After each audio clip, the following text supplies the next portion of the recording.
we now look at this a little bit about the grand argument story that we mentioned.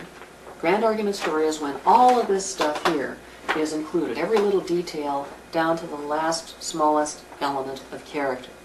But you don't always want to tell a grand argument story, but you still want to tell a complete story.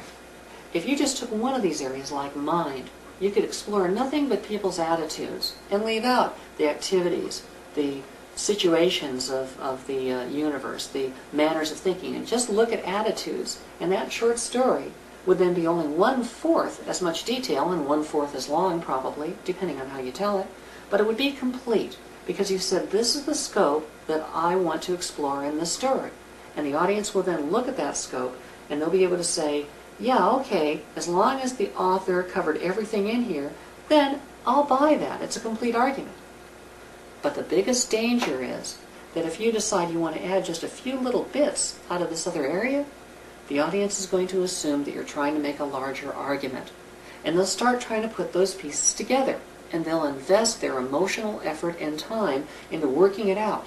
And if you don't complete that larger vision, then they're going to feel that the whole argument is bogus because they think this is the argument, and they'll discount it out of hand.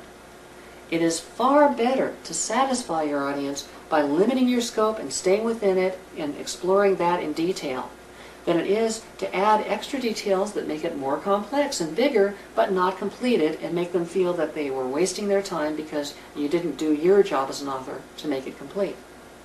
There's also another way, rather than just taking chunks like this, you could take levels. For example, if you're writing children's stories, let me move this close a little bit so that you can see this. If you're writing children's stories, then you might want to only use the top level and the second level down, which will deal with plot. And you might want to stay away from thematics. Or you might want to just only deal with thematics and not deal with the plot, not deal with the genre, not deal with the characters. Maybe you want to make your characters represent thematic considerations rather than the elements. You can do that. There's no reason why you can't represent different aspects of the story as characters or different aspects of the story as what's happening in the plot. It doesn't have to be that the types are plots and the elements are characters.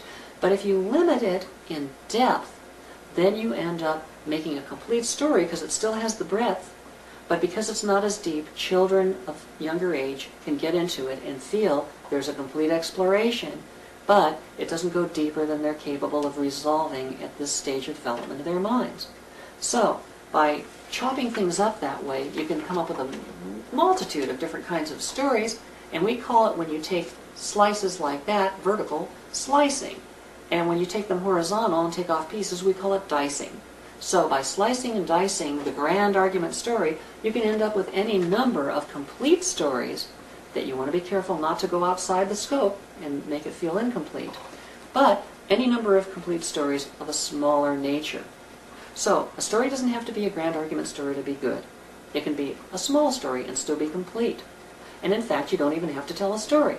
Telling a tale is just fine, as long as the audience doesn't expect that you're trying to make something bigger.